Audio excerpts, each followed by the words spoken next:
우리가 두 주 되었습니다. 이제 기도는 기적이다라는 제목으로 성경에 기도하는 사람의 마음, 그 상황, 그리고 그 상황에서 어떻게 믿음으로 바뀌어지게 되는지, 어떤 고백을 했는지에 대해서 말씀을 통해서 계속 묵상하고 있는데, 오늘은 모세의 어떤 상황에서 그가 기도했던 모습을 보게 됩니다. 기도하는 사람은 하나님을 알게 돼요. 아무래도 하나님과 대화하고 하나님의 마음을 구하기 때문에 더 그렇겠죠. 자신이 포함되어 있는 가정이나 공동체의 영적인 현실에 대해서도 보게 됩니다. 이게 어떤 의미가 있는지, 그리고 어떤 중요한 지금 상황인 것인지를 알게 됩니다. 항상 그렇듯이 가장 큰 문제는 뭐냐면 현실을 잘 파악하지 못하는 거예요. 이게 어떤 아픔인지 어떤 상황인지를 잘 모르는 상태에서 편안하게 생각하다가 실제 어려움을 당하는 게 제일 커다란 문제 중에 하나일 수 있겠죠.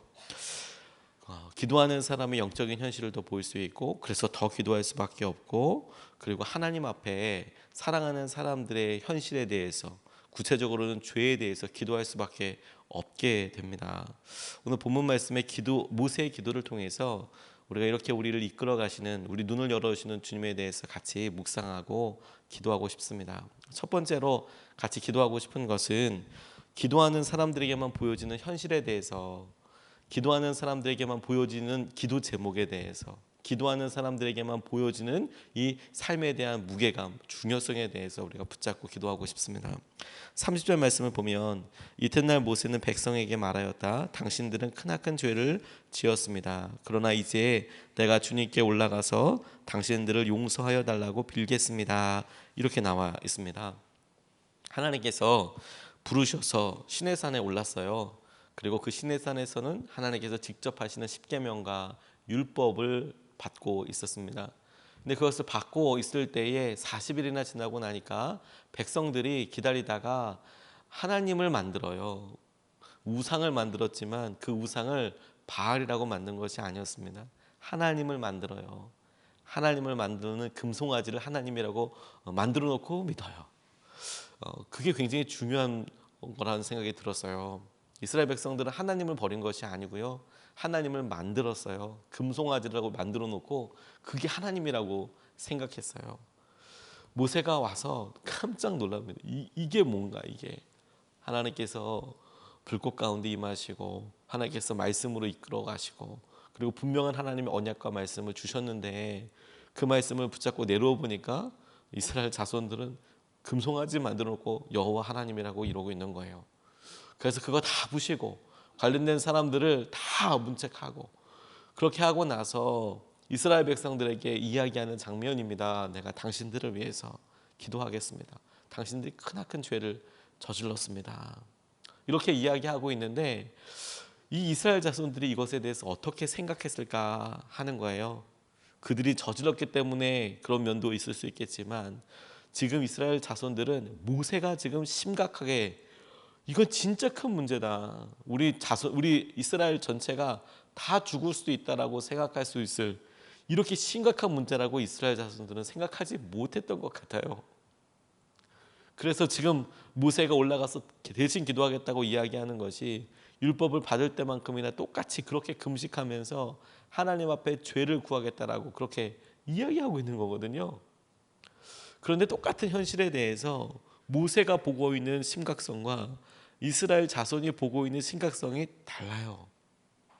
잘못했다, 그래 우리가 하지 말라는 걸 했기 때문에 이게 잘못인가 보다, 죄인가 보다 라고 생각하는 것과, 이건 지금 당장 해결하지 않으면 우리 모두가 죽을 수 있다 라고 생각하는 것과 완전히 다르죠. 어떻게 이런 차이가 있을까요? 조금 전까지 하나님의 임재 가운데 머물렀던 모세에게는 그게 보여요. 그게 얼마나 커다란 죄인지, 이것이 얼마나 큰 죄인지 깊이 다가와요. 기도하는 사람들에게는 하나님께서 주시는 은혜가 영적으로 민감해지는 거예요. 하나님께서 이렇게 하는 것을 기뻐하지 않으신다. 하나님께서 이렇게 말하는 것, 이런 습관과 내가 이런 삶에 있어서 민기적하는 이런 영역들을 하나님 기뻐하지 않으신다. 이것에 대해서 기도하는 사람들이 보여요. 그냥 기도하지 않는 사람들, 그리고 여전한 사람들은 그냥 일주일에 한 번 내가 마치 종교 생활을 하듯이, 의무 생활을 하듯이 그냥 그렇게 또박또박 하는 것으로 충분하다고 여겨요. 그리고 아무 문제가 없다고 생각해요. 그러지 않습니다. 하나님께서 우리에게 기도하게 하시고 그 기도를 통해서 우리를 더욱더 정결하게, 더욱더 주의 은혜 가운데 있게 하여 주세요. 어느 분이 이렇게 죄에 대해서 비교해서 쓰신 그런 간단한 이야기를 보면서 되게 깊이 공감한 적이 있었습니다. 이분이 아들이랑 며느리를 위해서 그냥 사람들이 흔히 파는 마약 베개라는 걸 사셨대요. 그 안에 마약이 든 게 아니고요. 이렇게 누워서 자면 잠이 잘 오는 베개라고 뭐 그렇게 파나 봐요. 마약 베개라고 그냥 누우면 잠든대요. 뭐 그래서 샀는데 뭐 좋아라 하고 그러더래요. 그 아들네들이.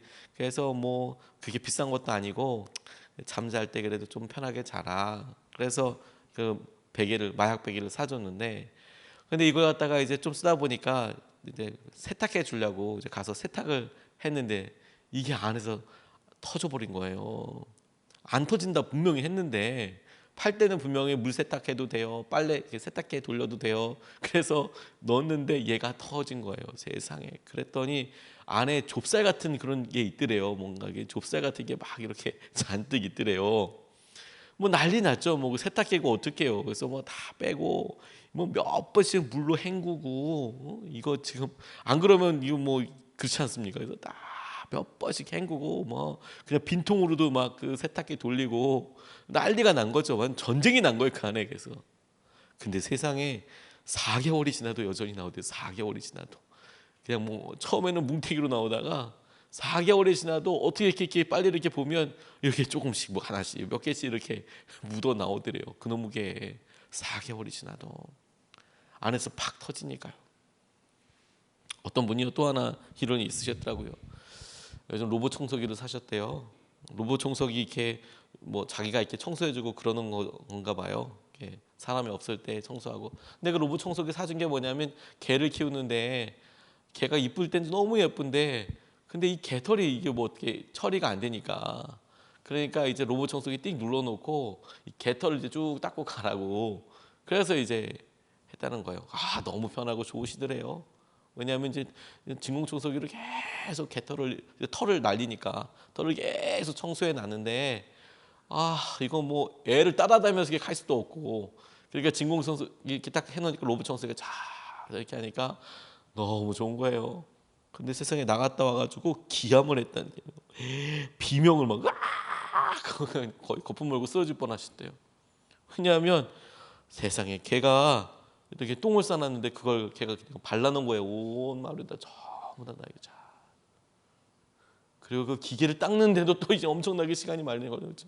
기계를 닦는데도 그래서 거의 그냥 뭐 나사 하나하나까지 그걸 다 빼서 그걸 해야 되는 기절을 하실 뻔했대요. 아무튼 그거 보고 완전 막 너무 충격적으로.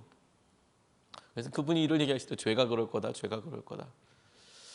한번 해결해서 됐을 거라고 생각을 하는데 우리의 성향과 성품이 이거 3개월 해가지고 생긴 습관 아니지 않습니까, 여러분? 우리의 연약함이라는 게 1년 동안 그렇게 살았기 때문에 생긴 게 솔직히 아니잖아요. 우리 손금이 40년 살고 50년 살고 60년 살아서 보이는 것도 있지만 사실 어렸을 때부터 계속 이렇게 해서 이게 손금이 된 거고 습관이 된 거 아니겠습니까? 우리 죄된 성품이라는 게 뭐 하나 잘못해서 생긴 거 아니고요.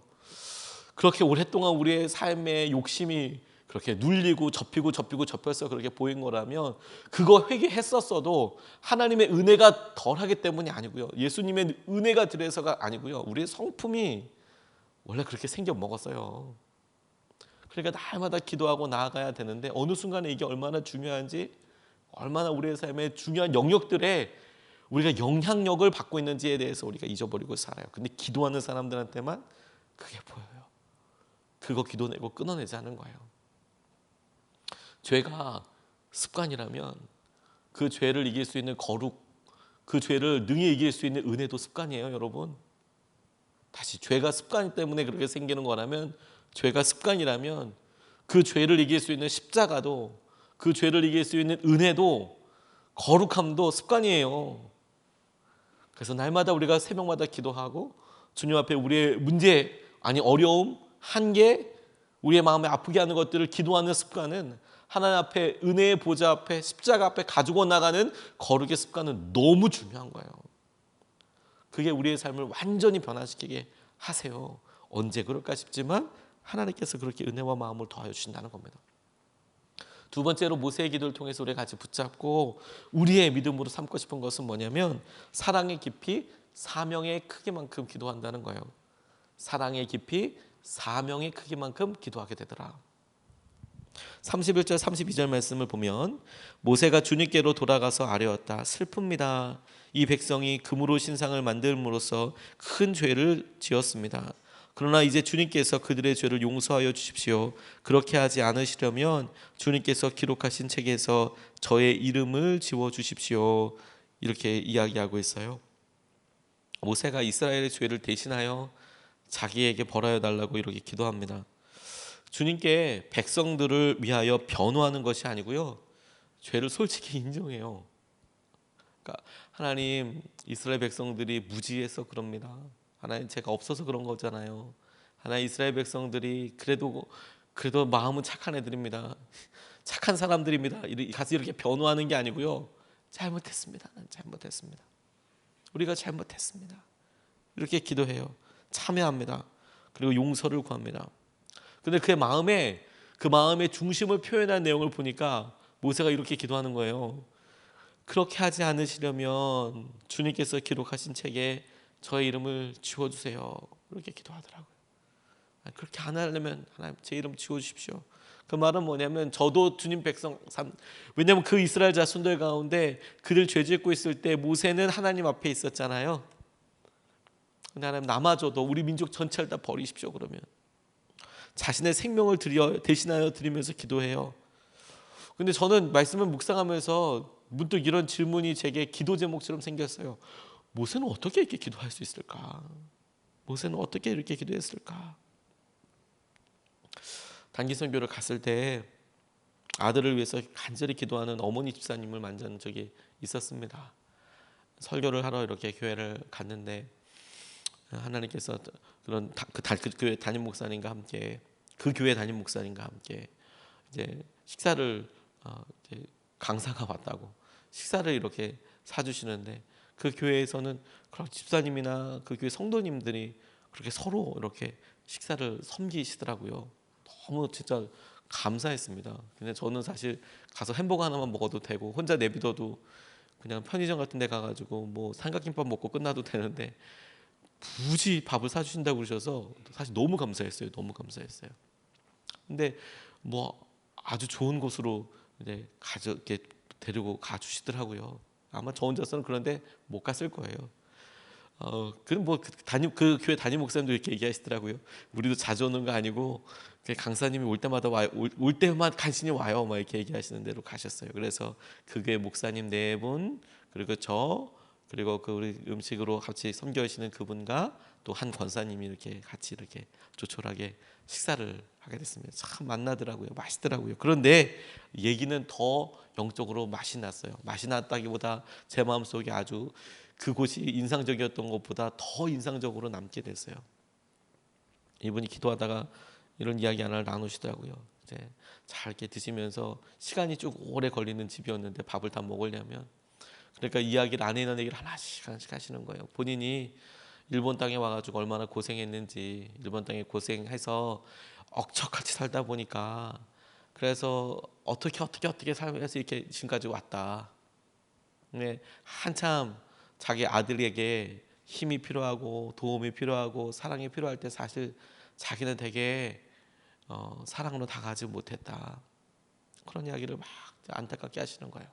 근데 지나놓고 나니까 집에 이제 어느 정도 재산이 좀 되는 거예요. 일본에서 이제 빌딩을 몇 개 갖고 계시고 그렇다고 들었어요. 저는 그 빌딩이 뭔지는 잘 모르지만 어쨌든 건물을 갖고 계셔서 임대를 하시고 그렇게 사시는 거예요. 아시겠지만 여러분, 일본은 빌딩이나 건물이 엄청 비쌉니다. 근데 그걸 이렇게 몇 개를 갖고 계시고 그러더라고요. 그런데 아들 딱 하나 있는데 이 아들이 집이 그렇게 뭐 부족하지 않고, 근데 이제 일본인 남편분이 이제 나이가 많이 드셔서 뇌출혈 때문에 거동이 불편하신 상태여서 그러긴 하지만 그래도 집이 어렵진 않았거든요. 살만하고. 그런데 집에 안 들어오는 거예요. 얼마든지 뭐 생활비 충분히 줄 수 있는 가정인데도 굳이 지가 나가서 그렇게 사는 거예요. 전화를 통화를 하는데 아직 이제 20대 초반인데 그래서 얘기를 해서 엄마가 돌아와라. 뭐하러 그렇게 사냐. 근데 또 자기 길 가겠다고 이렇게 얘기하는데 그래서 자기가 버젓이 살아주면 얼마나 좋아요. 20대 돼서 지가 나 독립해서 살래요 어머니. 그리고 그렇게 샀는데 지가 그래도 자기 뭔가 뭐 어느 정도 사람들이 보기에 뭐 성공을 해달라 이런 거 바라지 않고 그냥 지가 지 앞가림하고 알바라도 좋으니까 지가 열심히 돈 벌어가지고 어떻게 사는 모습을 보여주면 또 그게 부모한테는 어떤 또 뭐 위안이 될 수도 있죠. 꼭 공부를 하거나 그렇게 하지 않아도 그래 뭐 그게 너의 길이라면 근데 그게 아니고 가만히 얘기를 언뜻 하는 걸 보니까 꼬치꼬치 깨물어도 얘기도 잘 안 해주고 언뜻 보는 거 보니까 밤업소에서 일하는 것 같은 거예요. 그러니까 속이 너무너무 상하는 거죠. 왜 그래? 왜 그래? 그렇게 하지 마 얘기를 하는데 그런데 최근에 그렇게 제가 식사하고 그럴 때 보니까 언뜻 얘기를 하는데 20대 초반 애가 아들이 같이 동거하는 여자가 생긴 것 같은 거예요. 그러니까 더 마음이 막 무너지는 거예요. 근데 어렸을 때 교회 오면 그렇게 착하고 그렇게 성실한 아이였다고 하더라고요.